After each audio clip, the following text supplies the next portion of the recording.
रुक जाओ, वो रेस्टोरेंट हम गरीबों के लिए नहीं है अभी, वहाँ सिर्फ अमीर लोग जाते हैं। एक बार मेरे कपड़े तो देखो, रोड पर कटोरा पकड़कर भीख मांगने वाली भिखारन लग रही हूँ। और जरा उस रेस्टोरेंट में खाना खाने वाले अमीरों को देखो, उनमें और हमें जमीन आसमान का फर्क है। नहीं अनन्या, तुम बहुत सुंदर लग रही हो। लेकिन अभी वो इस शहर का सबसे महंगा रेस्टोरेंट है, हमारी औकात वहाँ पानी पीने की भी नहीं है। तुम चिंता मत करो, मैंने आज के दिन के लिए पहले से ही सेविंग्स करके रखी है। आज तुम्हारा बर्थडे है अनन्या। तुमने दिन रात ऑर्डर्स डिलीवर करके ये पैसे जोड़े हैं अभी, मैं तुम्हें एक दिन में ये सारे पैसे नहीं उड़ाने दूंगी। अनन्या प्लीज, ये सब तुम मुझ पर छोड़ दो। इतना कहकर अभिनव उस महंगे रेस्टोरेंट के अंदर चला गया। अनन्या अभिनव को रोकने के लिए उसके पीछे पीछे भागी और जल्दी जल्दी में एक अमीर आदमी से टकरा गई और उस अमीर आदमी के महंगे सूट पर वाइन गिर गई। I am sorry sir. अंधी हो क्या? इस गवार को अंदर किसने आने दिया? इस सूट की कीमत भी पता है तुझे? 20 लाख का सूट है ये। आई एम सॉरी, मुझसे गलती हो गई, मैं इस वक्त यहाँ से चली जाती हूँ। तुम्हें क्या लगता है मैं तुम्हें इतनी आसानी से यहाँ से जाने दूंगा? जब तक तुम मुझे 20 लाख रुपए नहीं दे देती, मैं तुम्हें कहीं नहीं जाने दूंगा। इसी वक्त मेरे सूट की कीमत चुकाओ, वरना क्या? अचानक ही अभिनव अनन्या के पास वापस आया। उस अमीर आदमी ने अभिनव को गौर से देखते हुए कहा, वाह, एक और सड़क छाप गवार। इस रेस्टोरेंट का स्टैंडर्ड वाकई बहुत गिर चुका है। इसी वक्त मेरी पत्नी से माफी मांगो। मैं माफी मांगू? तुम जानते भी हो मैं कौन हूँ। अनन्या उस अमीर आदमी और अभिनव के बीच हो रहे झगड़े को देखकर बहुत घबरा गई। अभी इससे माफी मांग लेते हैं और चलते हैं यहाँ से। इस अमीर आदमी को मैंने टीवी पर देखा है, ये सिंघानिया इंडस्ट्रीज का। मेरी पत्नी से माफी मांगो, वरना आज के दिन के लिए तुम जिंदगी भर पछताओगे। अभिनव की बात सुनकर वो अमीर आदमी गुस्से से तिलमिला उठा। पूरा रेस्टोरेंट उसे देख रहा था। मैं इस शहर का सबसे बड़ा हीरा व्यापारी हूँ।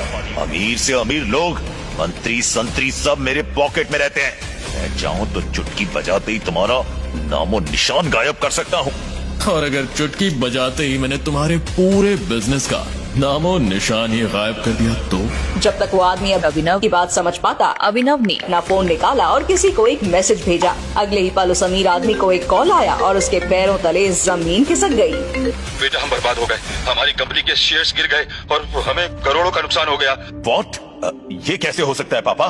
कोई हमें बर्बाद करने की कोशिश कर रहा है। क्या तुमने किसी बड़े आदमी को नाराज किया है? अगर किया है तो इसी वक्त माफी मांग लो, नहीं तो कल तक हम सड़क पर आ जाएंगे। वो अमीर आदमी अभिनव की तरफ मुड़ा और बोला, तुमने कैसे किया ये सब? तुम आखिर हो कौन? अभिनव, मेरी बात सुन बेटा, यहाँ से भाग जाओ वरना ये लोग तुझे भी मार डालेंगे। नहीं पापा, मैं आपको छोड़ के नहीं जाऊँ। जिद मत कर अभिनव। बेटा देख, मैं तो अपनी जिंदगी जी चुका हूँ, अब जो भी करना है तुम्हें करना है, सब कुछ तुम्हें संभालना है। और मेरी बात सुन, एक बार यहाँ से जाए उसके बाद दोबारा मुड़ के मत देखना, ठीक है? संजय ने कहा और अपनी उंगली में से एक सोने की अंगूठी निकालकर अभिनव को थमा दी। उस पर टी लिखा हुआ था। और एक बात हमेशा याद रखना, अपनी आखिरी सांस तक लड़ना है, समझ गया ना टाइगर? संजय ने अभिनव के माथे को चूमा। Run tiger, run tiger run! और अपनी बंदूक लेकर उन लोगों का सामना करने के लिए गली से बाहर निकल गए। संजय जैसे ही अपनी गाड़ी के पास पहुँचे तो राणा ने संजय पर बंदूक तान ली।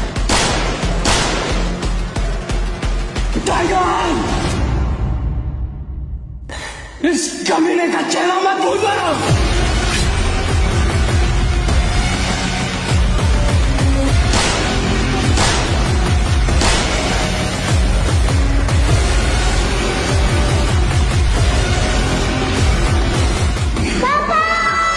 अभिनव चिल्लाया और अचानक से उसकी नींद खुल गई।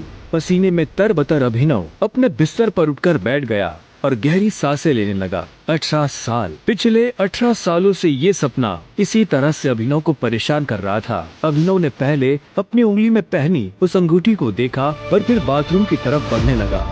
अभिनव गुड़गांव में रहता था और डिलीवरी बॉय का काम करता था। हालांकि इस काम में उसका मन नहीं लगता था, लेकिन अनाथ आश्रम से निकलने के बाद उसके पास ये करने के अलावा और कोई चारा नहीं था। 18 साल की उम्र में उसने अपना खर्च खुद उठाना शुरू कर दिया था। उसकी जिंदगी में बस एक ही खुशी थी उसकी गर्लफ्रेंड वैभवी। जब भी वो वैभवी को देखता तो अपने सारे दुख भूल जाता था और आज तो वैभवी का जन्मदिन था, इसलिए अभिनव जल्द से जल्द उससे मिलना चाहता था। अंकल ये केक कितने का है? 600 गए और ये पेस्ट्री? वो 60 गए। एक दे दीजिए।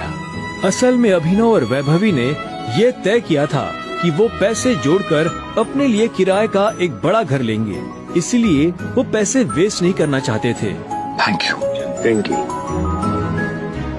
कुछ देर के बाद जब वो वैभवी के घर के बाहर पहुंचा तो उसने देखा वहाँ काफी रंगीन लाइट्स जल रही थी और वहाँ से तेज म्यूजिक की आवाज आ रही थी।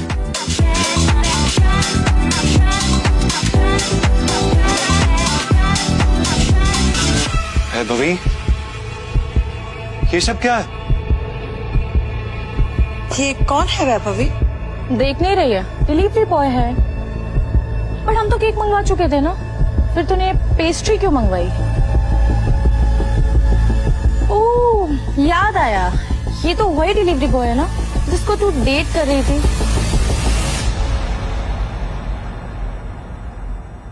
ओह कम ऑन यार वैभवी, तेरा स्टैंडर्ड इतना गिर जाएगा मुझे नहीं पता था। Babe, happy birthday babe. Abhinav Deven को अच्छी तरह से जानता था। वो एक बड़े बाप का लड़का था और हर वक्त वैभवी के आसपास मंडराता रहता था। देवेन को यहाँ देखते ही अभिनव का दिमाग खराब हो गया। उसके हाथ में एक बड़ा सा गिफ्ट था, उसके आगे अभिनव के हाथ में लटकी पेस्ट्री की थैली कुछ भी नहीं लग रही थी। मेरी वैभवी को छूने की तेरी हिम्मत कैसे? Stop it. दोस्तों, तुम लोगों को मेरे ऊपर डाउट था ना, मेरे स्टैंडर्ड्स पर डाउट था। अब बताती हूँ मेरे स्टैंडर्ड्स क्या हैं। मैं तुमसे ब्रेकअप कर रही हूँ। और नहीं तो क्या, बेचारी कब तक तुझ जैसे गरीब के साथ ऐसी आधी पेस्ट्री खाती रहेगी। साला तेरी हिम्मत कैसे?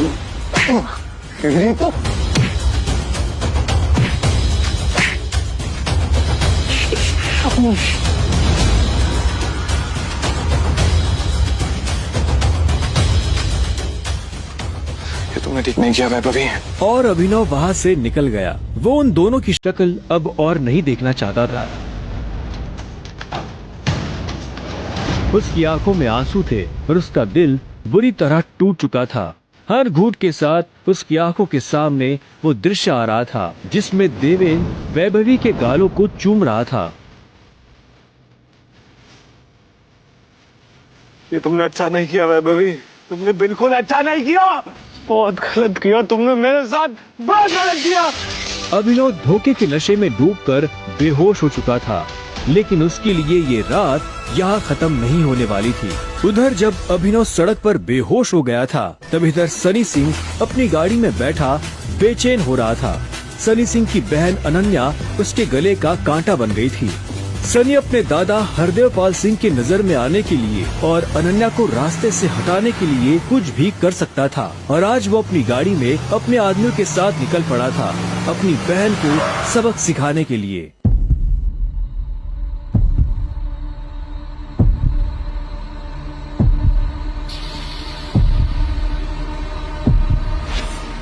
जल्दी करो, गाड़ी में डालो इसे। सुबह होने से पहले अगर हमने इसको अनन्या के कमरे में नहीं डाला तो ऐसा मौका दोबारा नहीं मिलेगा। Quick quick.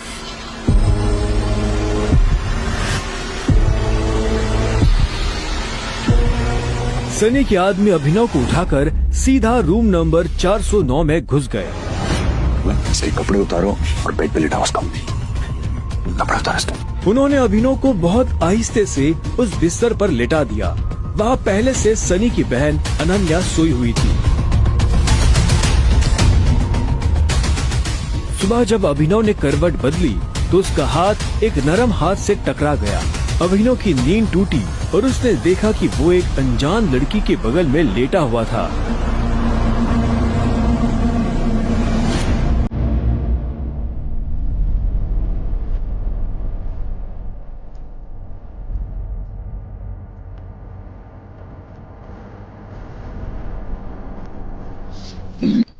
कौन हो तुम?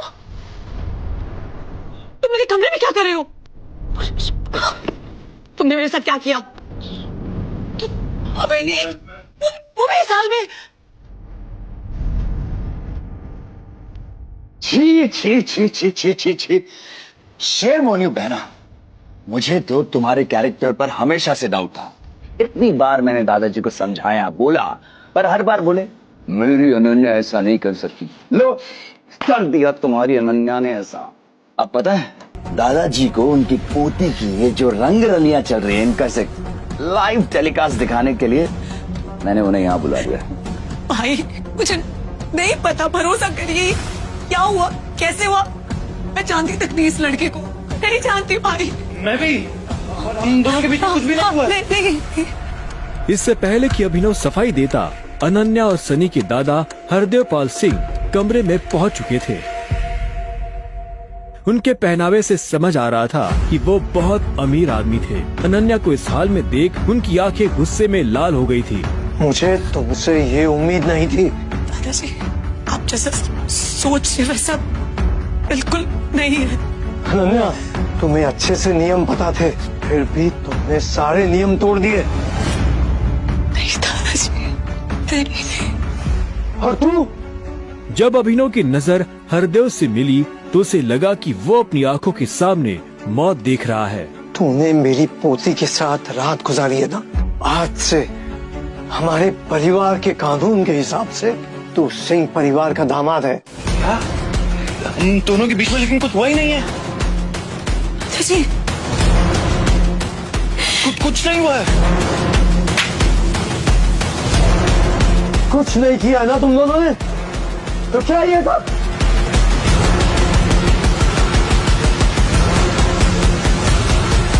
इससे पहले कि अभिनव कुछ समझे, हरदेव के आदमियों ने उसे मारना शुरू कर दिया था। अभिनव हरदेव की उम्र का लिहाज कर रहा था, इसलिए उसने अपने आप को रोक लिया था। अनन्या, इसे हॉस्पिटल भेज देना ताकि शाम को अकरम की पार्टी में आने के लिए ठीक ठाक से तैयार हो जाए। और याद रखना, मुझे शाम को अकरम की पार्टी में ये तुम्हारे साथ जरूर नजर आना चाहिए।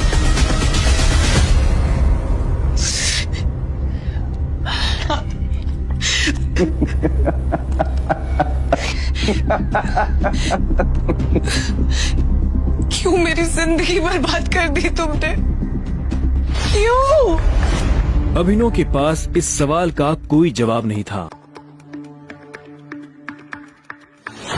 वहाँ जाकर अभिनव शाम को होने वाली पार्टी के लिए तैयार होने लगा। उससे हरदेव और उसके आदमियों का डर नहीं था। वो जानता था कि अनन्या पहले से काफी मुश्किल में थी और वो अपनी वजह से उसकी मुश्किलें और नहीं बढ़ाना चाहता था।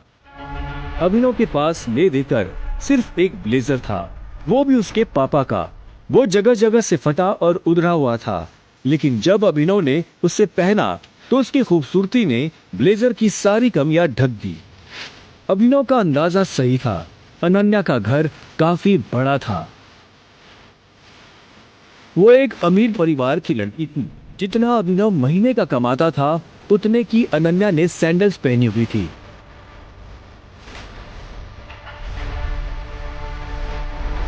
अनन्या की आंखों में दिख रहा था वो अभिनव से कितनी नफरत करती थी। अभिनव भी पार्टी में इतने बड़े लोगों के बीच जाने से घबरा रहा था। उसी घबराहट में उसने कब अपने पापा की अंगूठी को उंगली में गोल गोल घुमाना शुरू कर दिया, उसे पता ही नहीं चला।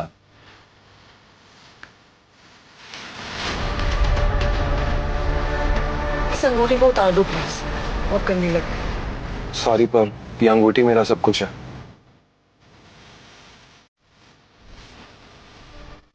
अकरम का घर किले जैसा था, जिसके चारों तरफ बाउंसर्स बंदूकें लिए खड़े थे। जैसे ही अनन्या और अभिनव अंदर आए तो इतने में उसकी नजर देवेन से टकरा गई।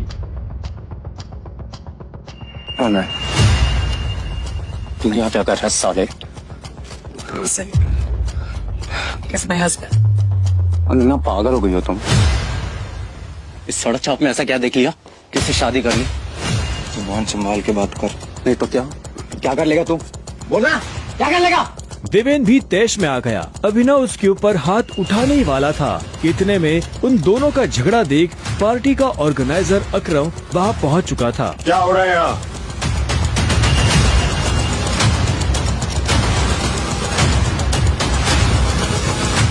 अकरम सर देखें इस आदमी को, ये क्रिमिनल है, जबरदस्ती आपकी पार्टी में घुसाया। इधर आओ।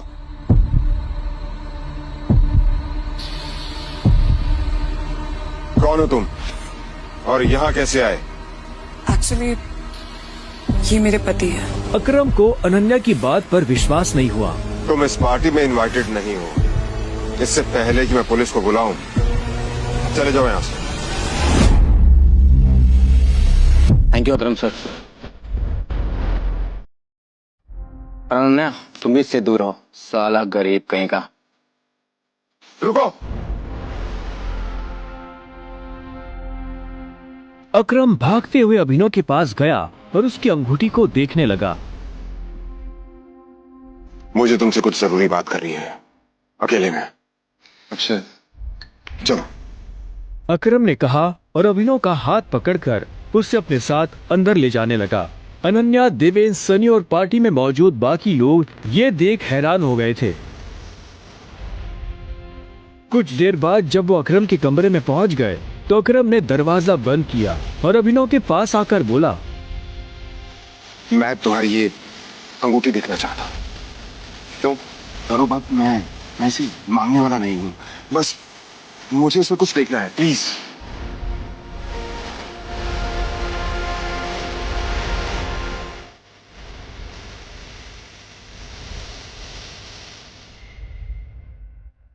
टाइगर?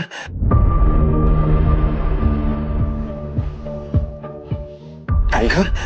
अभिनव ने अकरम के मुंह से ये शब्द सुना तो वो हैरान हो गया। उसे अचानक से अपने पिता के वो आखिरी शब्द याद आ गए जो उन्होंने अभिनव से विदा लेते हुए कह दिए थे। लेकिन अभिनव हैरान था, उससे समझ नहीं आ रहा था कि अकरम ये सब कैसे जानता था। आखिरकार मैंने तुम्हें ढूंढ ही लिया टाइगर। टाइगर?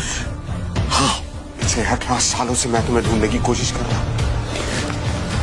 तुम हमारे टाइगर हो, हमारी हजारों करोड़ों की एम्पायर के वारिस, जिसे हम 3 दोस्तों ने मिलकर शुरू किया था। मैं, तुम्हारे पापा संजय गढ़वाल और राणा अग्निहोत्री। वो देखो। इतना कहते ही अकरम ने दीवार पर टंगी एक तस्वीर की तरफ इशारा कर दिया जिसमें संजय, अकरम और राणा तीनों मौजूद थे। राणा को देख अभिनव को झटका लगा। उसकी आंखों के सामने वो सपना फिर से हरा हो गया जो वो हर सुबह देखकर उठता था। उस रात अभिनव के पिता को जिस आदमी ने गोली मारी थी वो राणा था। दोस्त होने के बावजूद राणा ने अभिनव के पिता के साथ गद्दारी की थी। अभिनव की आंखें चिंगारी सी लाल हो गई। क्या हुआ? तुम इतना गुस्से में क्यों? नहीं, मैं ठीक हूँ। आप मुझसे कुछ कहना चाहते थे? हाँ, तो मैं तुम्हें हमारी कंपनी द माफिया किंग के बारे में कुछ बताने वाला था, जिसे हम 3 दोस्तों ने मिलकर खड़ा किया था। द माफिया किंग, जिसके नाम से पॉलिटिशियन, सेलिब्रिटीज, इस देश का सबसे बड़ा आदमी भी कांपता था। लेकिन तुम्हारे पापा के जाने के बाद सब कुछ बिखर गया और इस दौरान हमारे कई दुश्मन खड़े हो गए, जिसमें सबसे बड़ा दुश्मन है इकबाल शेखावत। वो तुम्हें कई सालों से ढूंढने की कोशिश कर रहा है ताकि तुम्हें मारकर वो हमारा नामो निशान खत्म कर देना चाहता है। फिलहाल द माफिया किंग का सारा काम राणा का बेटा मोंटी संभाल रहा है। अब तुम आ गए हो तो इस कंपनी की भागदौड़ तुम संभालोगे।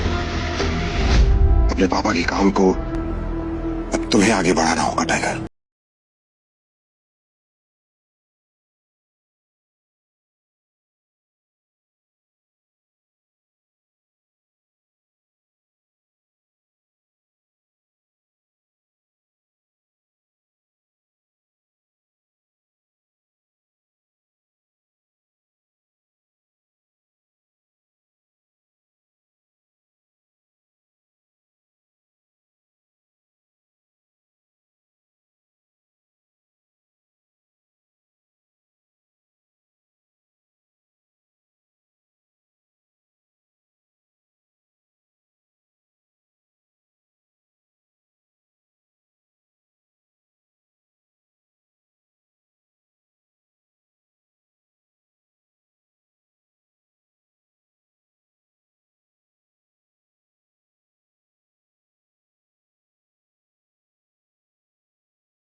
मोंटी एक गद्दार का बेटा था। अभिनव ना तो उस गद्दार के बेटे से मिलना चाहता था और ना ही बात करना चाहता था। लेकिन पापा ने तो मुझे कभी इस माफिया ग्रुप के बारे में कुछ बताया ही नहीं है। वो चाहते तो मुझे बता भी सकते थे। तब तुम बहुत छोटे थे, शायद इसीलिए संजय ने तुम्हें इन सब चीजों से दूर रखा। लेकिन मेरा यकीन मानो, मैंने तुम्हें ढूंढने की बहुत कोशिश की। अब तुम मिल गए हो तो मुरझाया हुआ द माफिया किंग फिर से जिंदा हो जाएगा। चीयर्स। अभिनव के मन में कई सारे सवाल उठ रहे थे। उसे समझ नहीं आ रहा था कि राणा का राज अकरम और बाकी लोगों को पता क्यों नहीं चला और क्यों एक गद्दार का बेटा अभिनव की गद्दी पर बैठा हुआ था। इससे पहले कि अभिनव अपने आप को कोई जवाब दे पाता, अकरम उसके पास आया और उसने अभिनव को 50 करोड़ रुपए का एक चेक थमा दिया। ये लो, इसे रख लो। जब तक तुम टाइगर की पोजीशन नहीं पा लेते तब तक तुम्हें इसकी जरूरत पड़ेगी। अभिनव ने अकरम के हाथ से चेक लिया और उसे देखने लगा। उसकी जिंदगी पलट तो गई थी, लेकिन अभी भी ऐसे कई सवाल थे जिनके जवाब उसे नहीं मिले थे। एक बात और, तुम्हारी असली पहचान के बारे में फिलहाल किसी को कुछ पता नहीं लगना चाहिए। इसलिए अभी तक जैसे जीते आए थे वैसे ही जीते रहना, समझे? अभिनव ने हाँ में सिर हिलाया और दोनों कमरे से बाहर आ गए। इधर अनन्या चिंता भरी निगाहों से उस कमरे के दरवाजे को देख रही थी जिसमें अभिनव और अकरम थे। वो ये जानने के लिए बेताब थी कि उन दोनों के बीच अंदर क्या बात हो रही थी और अभिनव को आने में इतनी देर क्यों लग रही थी। लगता है आज अभिनव अपनी दवा चखेगा। ऐसे कितने दुख की बात है ना, शादी के बाद बेचारा ऐश करने से पहले ही मर जाएगा। ये सुन अनन्या को झटका लगा। वो जानती थी कि अकरम के लिए किसी को मारना कोई बड़ी बात नहीं थी। अकरम सर जैसे गटर के चूहों को बर्दाश्त नहीं करते हैं, साफ कर देते हैं। देखना ये भी नहीं बचेगा। इसे कहते हैं शादी करके मर गया, वो बात सच हो जाएगी। ये अनन्या को ये सुनकर बुरा लगा। कोई इंसान किसी दूसरे इंसान की मौत पर खुश कैसे हो सकता था। प्लीज एटलीस्ट उसके बारे में इस तरह से बात तो मत करो। तो कैसी बातें करें? जिसके जैसे लक्षण होते हैं ना, उसके बारे में वैसी ही बातें होंगी। देवेन सही कह रही है वो, बिल्कुल ठीक कह रही हो। हमें उसके बारे में ऐसी बात नहीं करनी चाहिए। वैसे भी मेरे दादाजी ने कहा था कि मरे हुए लोगों के बारे में ना गलत बात नहीं करनी चाहिए।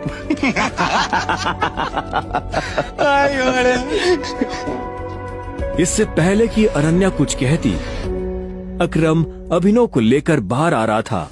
अभिनव के बदन पर एक छोटी सी खरोच भी नजर नहीं आ रही थी। जब देवेन और सनी ने ये देखा तो उनका मुंह हैरानी के मारे खुला का खुला रह गया। इसे देखकर तो लग ही नहीं रहा है कि अकरम सर ने इसे हाथ भी लगाया है। वैसे जितनी देर तक ये दोनों कमरे के अंदर थे, अब तक तो इसकी नाक टूटी हुई होनी चाहिए थी, पर ये तो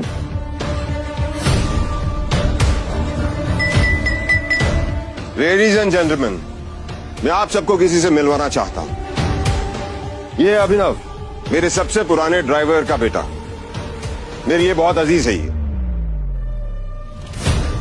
अकरम ने जैसे ही अभिनव का सबसे परिचय करवाया तो देवेन और सनी खुश हो गए, लेकिन अनन्या को ये सुनकर झटका लगा। Enjoy the party please. इतने में अकरम ने कहा और अभिनव को अकेला छोड़ बाकी लोगों से मिलने के लिए निकल गया। देवेन और सनी को अभी तक समझ नहीं आ रहा था कि अकरम अभिनव को इतना भाव क्यों दे रहा था।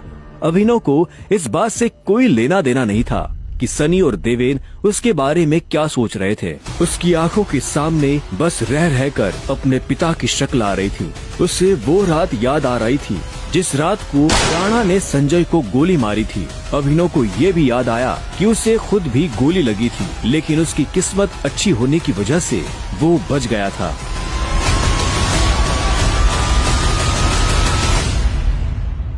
मुझे नहीं लगा था कि तुम अपने पैरों पर बाहर भी आ पाओगे। अच्छा, तुम्हें मेरी इतनी चिंता हो रही थी?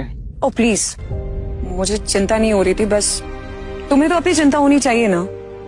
अगर जिंदा रहना चाहते हो तो थोड़ा बच कर रहो। अकरम सर ने तेरे से अंदर क्या बात की बता। उन्होंने मुझसे कहा कि अगर देवेंद्र जैसा कहता तुझसे सवाल पूछे तो उसे जवाब मत देना। रामखोर।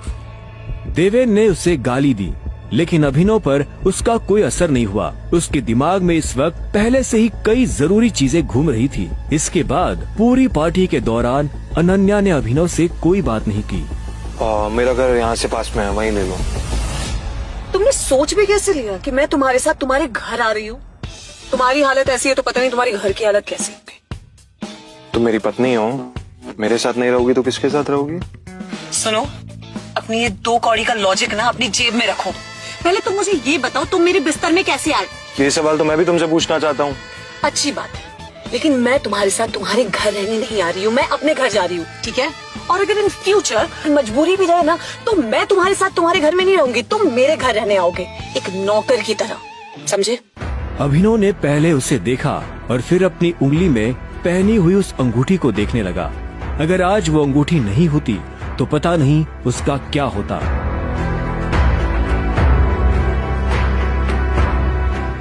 अगली सुबह जब अभिनव का अलार्म बजा तब वो फिर से वही सपना देख रहा था। अलार्म की आवाज सुन वो झटके से उठा और अपने बिस्तर पर बैठ गया। उसने उठते ही मन ही मन सबसे पहले अकरम को धन्यवाद दिया, जिसने उसके पिता की कंपनी को इतने सालों बाद भी जिंदा रखा, लेकिन साथ ही उसे अपने पिता को खोने का मलाल भी था। इसी ख्याल के साथ अभिनव बिस्तर से उठा और अपने काम पर जाने के लिए तैयार होने लगा। अकरम के हिसाब से उसकी डिलीवरी बॉय की जॉब उसे अपनी पहचान छुपाने में काफी मदद कर सकती थी। अभिनव ने अपनी जेब में अकरम का दिया हुआ चेक डाला और घर से निकल गया। 1 घंटे बाद जब वो अपनी बाइक से ऑफिस आया और कॉरिडोर में चलने लगा तो उसे पीछे से आवाज आई, डिलीवरी बॉय। यह आवाज उसके साथ काम करने वाले हरीश की थी। उसे ऑफिस में अपना काम करने की नहीं, अभिनव को चिढ़ाने की तनख्वाह मिलती थी। क्या हुआ, कुछ काम है? मुझे देर हो रही है। हाँ, अबे तुझे किसी मीटिंग में जाना है, बॉस तुझे बुला रहा है। और भाई कल तू कहाँ चला गया था बिना बताए? अपने बाप की बारात में गया था क्या? ये सुन अभिनव की नसें गुस्से में फटने को आई थी। वो चाहता तो अभी हरीश के सारे दांत एक मुक्के में अलग कर सकता था, लेकिन उसने अपने आप को शांत किया और उसकी बात का जवाब दिए बिना अपने बॉस के कैबिन की तरफ बढ़ने लगा। Good morning sir. ऐसा क्या है गुड इस मॉर्निंग में? अभिनव के पास इस सवाल का कोई जवाब नहीं था। ऐसे में उसके बॉस ने आगे कहा, कल तुम बिना बताए चले कैसे गए? अभिनव के पास इस बात का भी कोई जवाब नहीं था। वो चाहता तो अपने बॉस को कोई बहाना बनाकर टाल सकता था, लेकिन अभिनव झूठ नहीं बोलना चाहता था। कल कितनी सारी डिलीवरी थी, तुम्हारी वजह से हमारा कितना नुकसान हुआ तुम्हें पता है? पर सर मुझे महीने में कैजुअल लीव तो मिलती है, तो काम तो तुमसे होता नहीं है, बस बहस करने चले आते हो। ये कंपनी तुम्हारे बाप की है। ये सुनते ही अभिनव का पारा गर्म हो गया था। उसने गुस्से में अपनी मुट्ठी भींच ली और घूरते हुए अपने बॉस को देखने लगा। घूर क्या रहा है? अपना सामान बांध और निकल यहाँ से। You are fired! अभिनव को ये सुनकर झटका नहीं लगा। असल में वो जानता था कि उसके साथ ऐसा कुछ बहुत जल्दी हो सकता था। उसका बॉस और देवेन एक दूसरे को बहुत अच्छी तरह से जानते थे। कल पार्टी में अभिनव ने देवेन को जिस तरह से जवाब दिया, उन्होंने मुझसे कहा कि अगर देवेंद्र जैसा कहता तुझसे सवाल पूछे तो उसे जवाब मत देना। उससे उसे समझ आ गया था कि आज नहीं तो कल ये होकर रहेगा। ठीक है, कोई बात नहीं, मैं चला जाता हूँ। जो मैंने पूरा महीना काम किया है उसकी सैलरी दे दीजिए। सैलरी? तेरी वजह से हमारा जो नुकसान हुआ उसकी भरपाई अगर मैं तेरी सैलरी से भी करूँ ना तो भी तुम्हें अपनी जेब से 10,000 रूपए देने पड़ेंगे। शुक्र मना कि वो मैं तुझसे नहीं मांग रहा, इसलिए चुपचाप निकल यहाँ से। क्या बोल रहे हो सर आप? क्या मेरे एक दिन आने में आपका 25,000 का नुकसान हो गया? मैं तब तक यहाँ से नहीं जाऊंगा जब तक मुझे मेरी सैलरी नहीं मिल जाएगी। सैलरी दीजिए। सैलरी? रुक, अभी देता हूँ तुझे तेरी सैलरी। उसके बॉस ने कहा और टेबल पर रखी घंटी बजा दी। अगले ही पल कमरे का दरवाजा खुला और 4 बाउंसर अंदर घुस आए। उठाकर बाहर पटको साले को।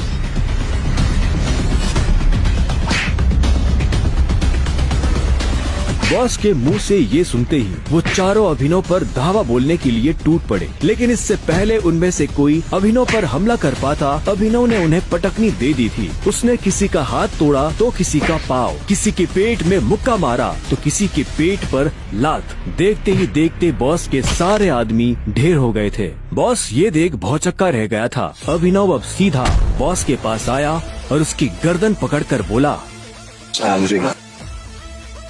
बॉस ने घबराहट में अपने ड्रॉर से कैश निकाला और कांपते हाथों से अभिनव को थमा दिया। अभिनव ने कैश देखा और बॉस की गर्दन छोड़ वहाँ से बाहर निकलने लगा। इससे पहले कि वो बाहर आता, उसने बॉस की आंखों में देखा और बोला, और एक बात याद रखना, अगर आज के बाद किसी के बाप पे गया ना तो गर्दन तेरी होगी, पंजा मेरा। ये सुन बॉस के होश उड़ गए थे। उसे पता था कि अभिनव एक गुस्सेल आदमी है, लेकिन उसने कभी उसका गुस्सा देखा नहीं था। इधर अभिनव भी जब ऑफिस से बाहर आया तो उसे एक अनजान नंबर से फोन आया। अभिनव ने फोन उठाया। हेलो, कौन? टाइगर, अकरम। हाँ कहिए। मुझे तुम्हें किसी से मिलवाना है, वो भी हमारे माफिया वर्ल्ड का एक बहुत बड़ा नाम है, और साथ ही साथ तुम्हारे पापा और मेरा जिगरी यार भी, बलराज। मैं चाहता हूँ कि बलराज को पता चल जाए कि हमारा टाइगर वापस लौट आया है, इसलिए शाम को साथ में डिनर करेंगे। क्या आपको सच में लगता है मुझे बलराज जी से मिलना चाहिए? वो अभी तक बलराज की नाम से कांप रहा था। अकरम भी उसकी घबराहट समझ गया था। बलराज जी, सिर्फ बलराज कहो, तुम टाइगर हो यार, और जंगल में सारे जानवर टाइगर के नाम के आगे जी लगाते हैं, लेकिन टाइगर कभी किसी जानवर के नाम के आगे जी नहीं लगाता। चलो शाम को मिलते हैं, बाय। अकरम के मुंह से ये बात सुनते ही अभिनव का कॉन्फिडेंस बढ़ गया था। वो अब उस टाइगर जैसा महसूस कर रहा था जो जू से निकलकर जंगल में आ गया हो। अभिनव अपने पुराने ऑफिस से निकलने के बाद अपने घर आ गया था। वो इतने आराम से अपने बिस्तर पर आखिरी बार कब लेटा था उसे याद ही नहीं था। वो बड़ी एक्साइटमेंट के साथ कमरे के दरवाजे की तरफ देख रहा था।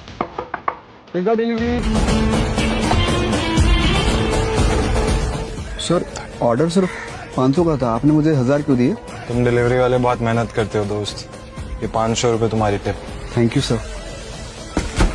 इधर अभिनव उस पिज्जा बॉक्स को ध्यान से देख रहा था। उसे याद नहीं आ रहा था कि उसने आखिरी बार पिज्जा कब खाया था। वैभवी और अपने लिए घर लेने के चक्कर में उसने अपनी कितनी इच्छाओं को मारा था, इसका एहसास उसे आज हो रहा था, लेकिन अब वो रुकने वाला नहीं था। शाम को अभिनव होटल सैफायर जाने के लिए तैयार होने लगा था। उसने ग्रे कलर की शर्ट और ब्लैक कलर की पैंट पहनी थी। अभिनव के पास पहनने के लिए इससे अच्छा और कुछ नहीं था। जैसे उसने होटल को बाहर से देखा तो देखता ही रह गया। उसने आज तक इतने बड़े होटल को इतने पास से नहीं देखा था। रुको, अंदर का जा रहा है? अंदर ही जा रहा हूँ, क्या दिक्कत है? अंदर जाना है तुझे? तुझे क्या लगता है कि मैं तुझे अंदर जाने दूंगा? क्यों नहीं जा सकता मैं अंदर? अभिनव समझ गया था कि चीफ सिक्योरिटी ऑफिसर उसके कपड़े देखकर उसे जज कर रहा था। सुन, मैं तेरे जैसे लोगों को बहुत अच्छे से जानता हूँ, फालतू का तमाशा मत कर, निकल यहाँ से। कैसे जानता है तू मुझे? रिश्तेदार है मेरा, जब मैं अंदर जाने के लिए आया हूँ तो वापस क्यों जाऊंगा? ये होटल क्या तेरे बाप की है? बोलना। ये सुनते ही अभिनव का माथा गर्म हो गया, लेकिन उसने गुस्से में कुछ नहीं किया। वो शांत रहा ताकि लोगों का ध्यान उसकी तरफ ना जाए। अभिनव 2 कदम पीछे हटा और उसने फोन निकालकर अकरम को फोन मिला दिया। हाँ टाइगर, कहाँ पहुँचे? मैं ये होटल की एंट्री पे हूँ अकरम। हमारा टेबल नंबर क्या है? Table number? अरे मैं इस होटल का मालिक हूँ, मुझे टेबल बुक करने की जरूरत नहीं है।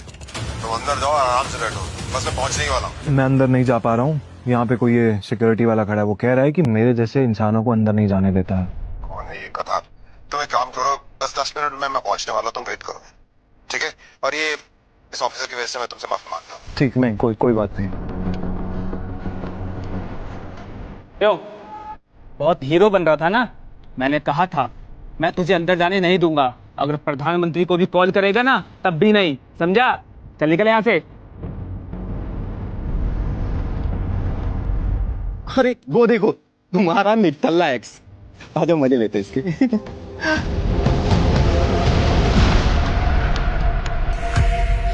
इसे मैंने अपना बॉयफ्रेंड कभी माना ही नहीं। वैसे भी मैं अपनी से छोटे लोगों से बात नहीं करती। मुंह नहीं लगती उन्हें बॉयफ्रेंड क्या बनाऊं? तुम छोटे आदमी के मुंह नहीं लगती होगी, लेकिन ये छोटा आदमी तुम्हें एक सलाह देना चाहता है। इंसान की पहचान उसकी जुबान से होती है। जुबान संभाल के बात करो, वरना किसी दिन यही जुबान तुम्हारी जान ले लेगी। वाह, क्या बात कही है। ताली बजाओ। Very nice. तो फिर तुमसे तुम्हारे पैर क्यों नहीं संभाले गए? यहाँ कैसे चले आए? पिए हुए हो क्या? अकरम ने बुलाया मुझे यहाँ पे। अच्छा, अरे हाँ याद आया, अकरम सर ने उस दिन कहा था तू उनके किसी ड्राइवर का बेटा है, तो यहाँ अपने बाप की जगह ड्राइवर की नौकरी मांगने आए क्या? सही है, लेकिन वो रखेंगे ही नहीं, तेरे जैसे गरीब को वो ड्राइवर भी नहीं रखेंगे। आए हो मतलब तुम्हें बुलाया नहीं गया? मुंह उठा के चले आए। भिखारी कहेंगे। आया नहीं हूँ, बुलाया मुझे, अकरम ने बुलाया। मुझे पता ही था ये कोई पागल है। तभी वहाँ एक काले रंग की चमचमाती हुई महंगी सी गाड़ी आकर खड़ी हो गई। सभी पलटकर गाड़ी को देख रहे थे। अकरम गाड़ी से बाहर निकला और उसके साथ एक और आदमी था। वो देखने में लंबा चौड़ा और मजबूत था। वो और कोई नहीं बल्कि बलराज था। वो एक बहुत ही फेमस कपड़ों की कंपनी का मालिक था और साथ ही द माफिया किंग का एक मजबूत पिलर। उसे देख अभिनव की आंखें खुली की खुली रह गई। उसने बलराज के बारे में सुना था। क्या आपको सच में लगता है मुझे बलराज जी से मिलना चाहिए? उसे तस्वीरों में देखा था, लेकिन तस्वीरों में देखने और सामने से देखने में जमीन आसमान का अंतर नजर आ रहा था। उसके मन में ये सवाल उठ रहा था कि आखिर बलराज उससे क्यों मिलना चाहता था। क्या चल रहा है यहाँ? सॉरी सर, लेकिन इस आदमी ने मुझे और कस्टमरों को काफी परेशान किया हुआ है। मैं स्टोर को अंदर जाने से रोक रहा हूँ तो ये यहाँ पे तमाशा कर रहा है। क्या तुम्हारी हिम्मत कैसे हुई इसे चोर कहने की? तुम होते कौन हो इसे अंदर जाने से रोकने वाले? ये होटल तुम्हारे बाप ने खोल रखा है क्या? ये मेरा मेहमान है और तू आज के बाद इस होटल के आसपास भी दिखाई दिया ना तो तेरी टांगे तोड़वा दूंगा। Get lost. Sorry sir.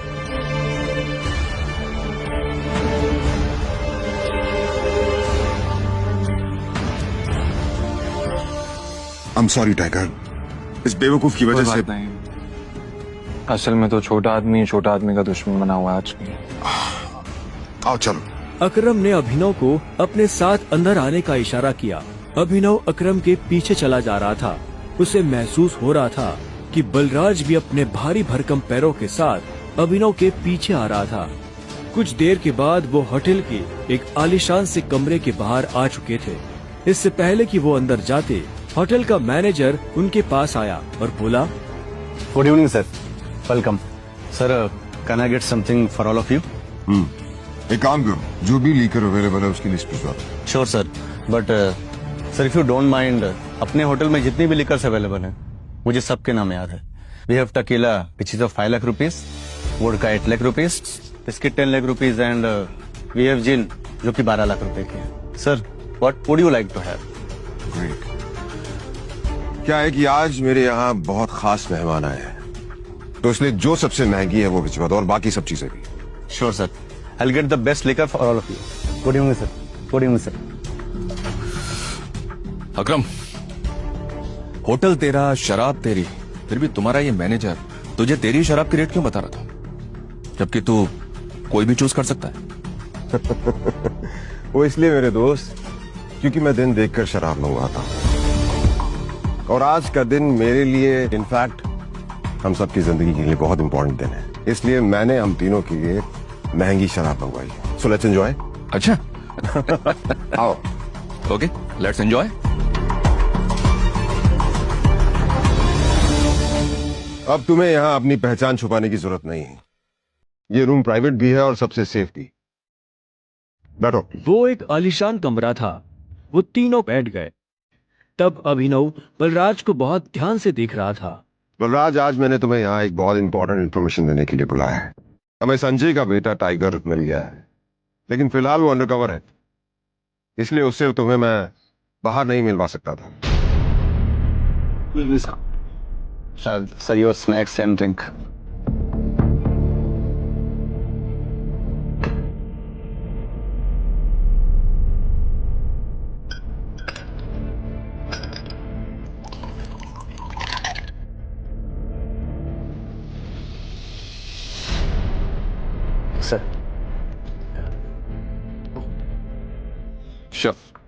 Cheers. Cheers.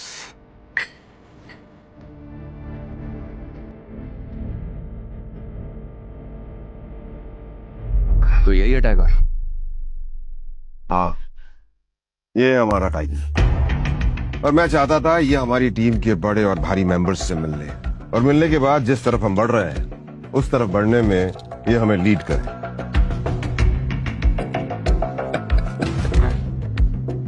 माफ करना दोस्त, पर मुझे थोड़ी हंसी आ रही। वो क्या है ना, सब कुछ तो तू ही बोल रहा है। हमारा ये टाइगर गूंगा है क्या? हाँ? बलराज, तुम्हें टाइगर के बारे में इस तरह से बात नहीं करनी चाहिए। माफ करना दोस्त, माफ करना। बोलना अच्छी लगी मुझे तुम्हारी। अच्छा,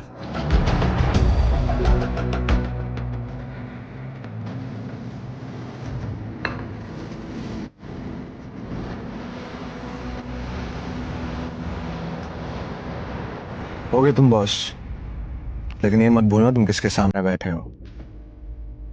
टाइगर हूं मैं। टाइगर नाइट शो पर रहता है, नहीं धीरे बोलता है। टाइगर सीधा धाड़ता है।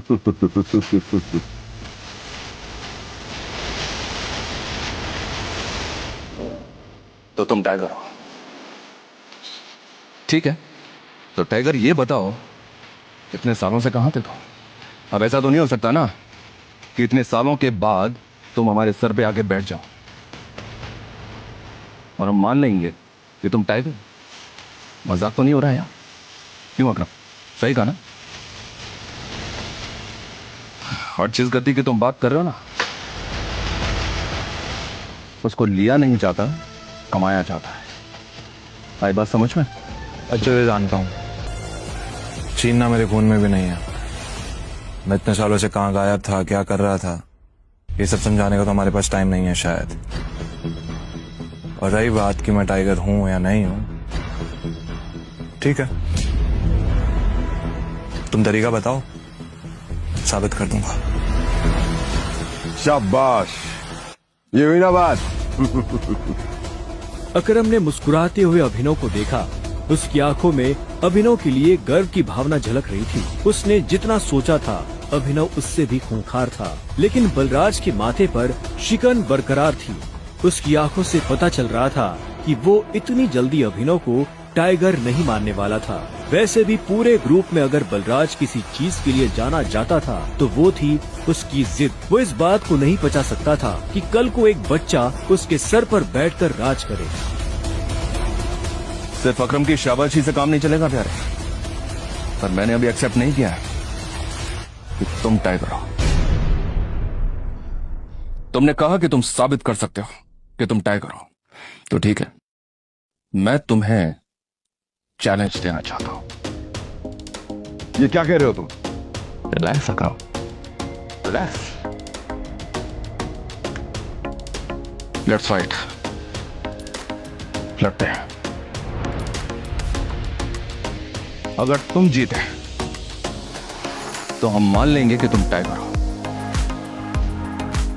लेकिन अगर तुम हारे तो हमसे कुछ पैसे लेना और गुड़गांव से कहीं बहुत दूर जाकर सेटल हो जाना। बलराज, क्या कह रहे हो तुम? ये सही नहीं है।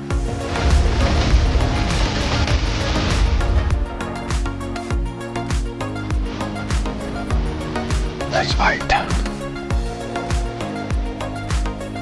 कब करनी है लड़ाई?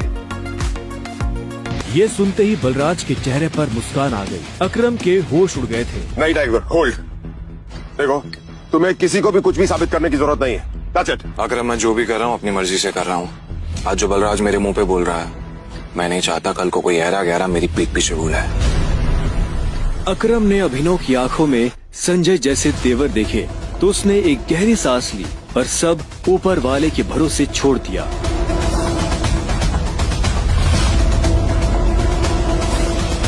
लगभग 1 घंटे के बाद बलराज अभिनव और अकरम के साथ अपनी प्राइवेट एरेना में आ गया था।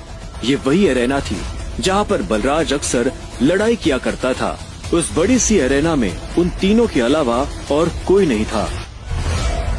एक बार फिर सोच लो, मैं आज तक इस रिंग में हारा नहीं। तुम इस रिंग में आज तक इसलिए नहीं आ रहे हो बलराज, क्योंकि तुम्हारा सामना आज से पहले संजय के बेटे टाइगर से नहीं हुआ था। तो अकरम मियां, किस पर दाव लगाओगे? मुझ पर या इस पर? बेवकूफों जैसी बात मत करो। भला टाइगर के होते हुए किसी और पर दाव लगाया जा सकता है क्या? सोच लो, बहुत बुरी तरह पछताओ। दुनिया हंसेगी तुम पर। वो दिखाने लायक नहीं रहोगे। चलो फाइट शुरू करते हैं। अभिनव ने बलराज को ऊपर से नीचे तक देखा। वो देखने में भारी था और अभिनव उसके इसी भारीपन पर वार करने वाला था। दोनों के बीच लड़ाई शुरू हुई। उसने जैसे ही अभिनव पर पहला मुक्का मारा तो अभिनव एक बार को सन्न रह गया। और एक बात हमेशा याद, अपनी आखिरी सांस तक लड़ना है। समझ गया ना टाइगर? ये किसको लेकर आ गए? ये हम पे राज करेगा? हाँ, मैंने कहा था ना कि कोई भी हमारे सर पे आकर बैठ जाएगा और बोलेगा कि मैं टाइगर हूँ, और हम मान लेंगे? बिल्कुल नहीं। Come on. उसका मुक्का अभिनव की नाक तोड़ता। उससे पहले ही अभिनव को होश आ गया और उसने अपना सर नीचे झुका लिया। बलराज का मुक्का खाली गया और वो पलटकर अभिनव को देखने लगा। अभिनव गंभीर था। उसे याद आ रहा था कि बचपन से ही उसके पिता संजय ने उसे लड़ना सिखाया था। बलराज को इस बार गुस्सा आया। वो फिर से तेजी से अभिनव की तरफ बढ़ा और अभिनव ने झुक करके उसके पैर पर लात मार दी। बलराज अपने आप को संभाल नहीं पाया। अरे बलराज, सरेंडर कर दो। क्यों अपना रिकॉर्ड खराब कर रहे हो? मैं बाहर किसी से नहीं कहूंगा कि तुम टाइगर से हार गए। बलराज एक के बाद एक अभिनव पर मुक्के बरसाना शुरू कर दिए। अभिनव ने अपने आप को उसके मुक्कों से बचाया।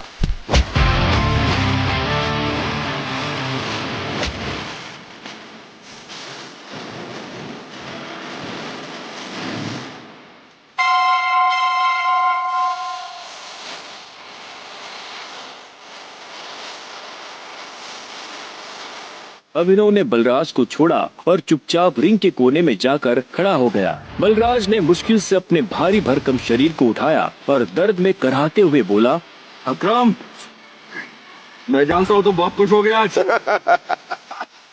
बलराज की कमर में मोच आई थी और उसने हंसते हुए अभिनव से कहा, कहाँ से सीखा ये सब?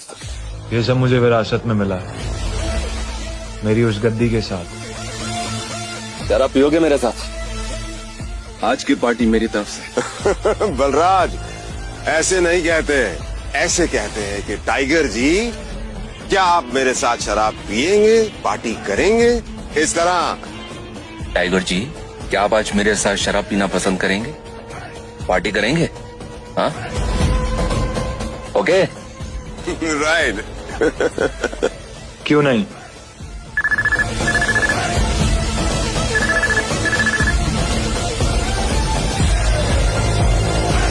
अनन्या, देखो मेरे मम्मी पापा आ गए हैं। जो कुछ भी हुआ है उन्हें सब पता चल चुका है। वो तुमसे मिलना चाहते हैं तो तुम जहाँ भी हो अभी कभी घर आओ। क्या अभी? हाँ, तो इतनी हैरान होने की जरूरत नहीं है। जो किया अब उसे भुगतो। वैसे अकरम, मैं अकरम, बलराज, अभी तुम लोगों के साथ नहीं चल पाऊंगा। मुझे घर पहुंचना है, मेरे ससुराल, मेरे सास ससुराल ना। ससुराल? तुम्हारी शादी कब हुई? लंबी कहानी है, कभी और बताऊं। सब ठीक तो है ना? हमें मोंटी को बुलाकर बता देना चाहिए कि नहीं बलराज, अभी फिलहाल इसकी असली पहचान किसी के बारे में पता नहीं चलना चाहिए, और किसी को पता नहीं चलना चाहिए कि टाइगर लौट आया है। ठीक है? मोंटी जो कर रहा है उसे करने दो। चलो मैं निकलता हूँ। और अकरम, तुम्हें याद है ना मुझे वो नई नौकरी के लिए? डोंट वरी, तुम्हारा काम हो जाएगा। ये सुन अभिनव ने अकरम और बलराज से हाथ मिलाया और वो बाहर आ गया। उसने अपने जाने के लिए एक कैब बुक कर ली थी। टाइगर, ये लो। ये वही शराब है जो हमने होटल में पी थी। अपने सास ससुर को जाकर पिला देना, उनकी 7 पुश्तों में किसी ने नहीं पी होगी। इस सब के लिए थैंक यू अकरम। तुम्हें भी वापस आकर हमारी उम्मीदें जिंदा करने की।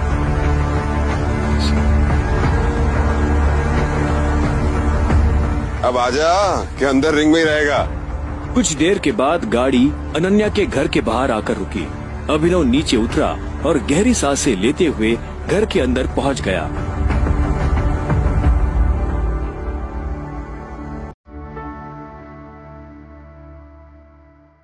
नमस्ते मम्मी जी, नमस्ते पापा जी। ये मैं आप लोगों के लिए लेकर आया था। अरे वाह, क्या बात है, बहुत एक्सपेंसिव है यार, है?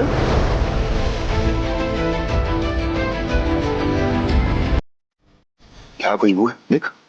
क्या तुम भी? मुझे तो लगता है ये बॉटल्स कैसे चोरी करके लाया होगा। तुम्हें लगता है इसके जैसा आदमी इतनी महंगी शराब अफोर्ड कर पाएगा? और तुम ये सब क्यों लाए हो यहाँ पे? हमारे बेटे के साथ जबरदस्ती करने के बाद हमें रिश्वत देना चाहते हो तुम? वो भी चोरी की हुई शराब? सॉरी, लेकिन ना ही मैंने किसी के साथ जबरदस्ती की और ना ही कोई चोरी की है। अच्छा, तो फिर मेरे बेटे के साथ तुम्हारा भूत सोया हुआ था? तुम ये सब इसलिए कर रहे हो ना ताकि तुम मेरे बेटे की जायदाद हड़प कर सको? न कहा तुम, कहा मेरी बेटी। अभिनव को ऐसा लगा जैसे उसके सीने में किसी ने छुरा घोंप दिया हो। कोई भी उसकी बात सुनने को राजी ही नहीं था। हाँ, ये बात ठीक है कि वो अनन्या के साथ एक बिस्तर पर सोया था, लेकिन उसने ये सब जानबूझकर नहीं किया था। उसे खुद नहीं पता था कि वो अनन्या के कमरे में कैसे पहुंच गया। अगर उसे पहले से ये सब पता होता तो वो कभी ऐसा नहीं करता। पर आखिर में अभिनव ने कोई सफाई नहीं दी। उसे पता था कि कोई फायदा नहीं होगा। गूंगे हो, मुंह में जुबान नहीं है तुम्हारे? शर्मिला, बैठ। अभिनव, बैठ जाओ। शर्मिला अभी भी गुस्से में उसे देख रही थी। अभिनव बैठा और राजीव ने आगे कहा, तो वहाँ जो कुछ भी हुआ है हमें उसके बारे में सब कुछ पता है और अनन्या को भी ये मालूम नहीं है कि उसके साथ कैसे हुआ है। लेकिन मुझे ऐसा लगता है कि वहाँ पे कोई बहुत बड़ी गड़बड़ हुई है। चलो, अब जो कुछ भी है, तुम्हारे और अनन्या का रिश्ता तो बदल नहीं सकते। वैसे भी जो कुछ हुआ उसका उसे मलाल नहीं था। अगर वो अनन्या से नहीं मिलता तो वो अकरम से कभी नहीं मिल पाता। साथ ही वो बाहर की दुनिया में अनन्या का नाम भी खराब नहीं होने देना चाहता था। ऐसे में वो भी नहीं चाहता था कि ये शादी टूटे। तो अभिनव, तुम क्या करते हो? मैं एक डिलीवरी बॉय का काम करता था और आज मुझे नौकरी से निकाल दिया गया। उसके ये शब्द किसी बॉम्ब की तरह उन दोनों पर गिरे। इससे पहले कि शर्मिला कुछ कहती, राजीव ने कहा, अभिनव, तुम्हें जल्द से जल्द नौकरी ढूंढनी पड़ेगी और वो भी अच्छी वाली। तभी तुम मेरी बेटी के साथ लीगली शादी कर सकते हो। चलो, अब तुम जा सकते हो। अभिनव उठा और बाहर निकलने लगा। इतने में शर्मिला के गुस्से में और एक उबाल आया और वो अभिनव के पीठ पीछे बोली, देखा कितना ढीठ है ये? ओवर कॉन्फिडेंस तो देखो इसका। जेब में 10 रुपए नहीं है और चल ऐसे रहा है जैसे जंगल का टाइगर हो। राजू, तुम्हें लगता है इस जैसे लीडर को कोई नौकरी पे रखेगा? रखेगा नहीं, रखेंगे। मेरे लिए काम की कमी नहीं है। सुना तुमने? राजीव भी अभिनव की बात सुन हैरान हो गया। इतने में अभिनव शर्मिला के पास आया और बोला, अगर मुझे एक अच्छी नौकरी मिल गई तो क्या आप मुझे ये साबित करने का मौका देंगी कि मैं अनन्या से शादी करने के लायक हूँ? बड़ा कॉन्फिडेंस है। अरे भाड़ में जाए ऐसा कॉन्फिडेंस। और तो नौकरी का मतलब ये नहीं है कि कल के तुम किसी पार्किंग लॉट में जाके बैठो और लोगों की गाड़ियों की रसीद पढ़ो। मेरा मतलब है नौकरी जैसी नौकरी, असली नौकरी, सही वाली नौकरी। और अगर कल तक तुम्हें ऐसी नौकरी मिल जाती है ना, तो तुमने जो कुछ भी अभी कहा उसके बारे में एक बार सोच सकती हो। शर्मिला से ये सुनते ही अभिनव के चेहरे पर बड़ी सी मुस्कान आ गई। शर्मिला को नहीं पता था कि अभिनव कौन है और उसके पीछे किसका हाथ है। उसने मुस्कुराते हुए हाँ में सिर हिलाया और घर के अंदर जाने लगा। रात बहुत हो चुकी थी और उसे पता था कि इस वक्त वो अपने घर नहीं जा सकता था। उसने सोचा था कि वो अनन्या के कमरे में जाकर सो जाएगा। वैसे भी अब दोनों पति पत्नी थे। ऐसे में अभिनव जैसे तैसे उस बड़े से घर में अनन्या के कमरे के बाहर पहुंच चुका था। क्या है? रात बहुत हो गई, मैं अपने घर नहीं जा सकता, मुझे सोने के लिए जगह चाहिए। तो क्या तुमने मुझे अपने मम्मी पापा से मिलने के लिए बुलाया था ना, तो तुम ही जगह दो सोने की। हेलो, तुम्हें क्या लगता है मैं फिर से तुम्हें अपने कमरे में आने दूंगी? तो मैं और कहाँ जाऊंगा? मुझे नहीं पता, जो करना करो, बट पैर हटाओ वरना मैं तोड़ दूंगी। अभिनव पहले तो नहीं डरा, पर जब दरवाजा उसके पैर को छूने ही वाला था कि उसने अपना पैर पीछे खींच लिया। अनन्या ने दरवाजा बंद किया और दूसरी तरफ से चिल्लाते हुए बोली, नौकरों की जगह ना मालिकों के कमरों में नहीं, घरों के स्टोर रूम्स में होती है। ये सुनते ही अभिनव को बुरा लगा, पर वो कर भी क्या सकता था। उसने बस बंद दरवाजे को देखा और हताशा से अपना सिर हिलाने लगा। अब आगे क्या होने वाला था? कहाँ सोने वाला था अभिनव? और क्या उसे इस घर में कभी इज्जत मिल पाएगी? और क्या होगा जब अनन्या के घर वालों को अभिनव की असली पहचान के बारे में पता चलेगा?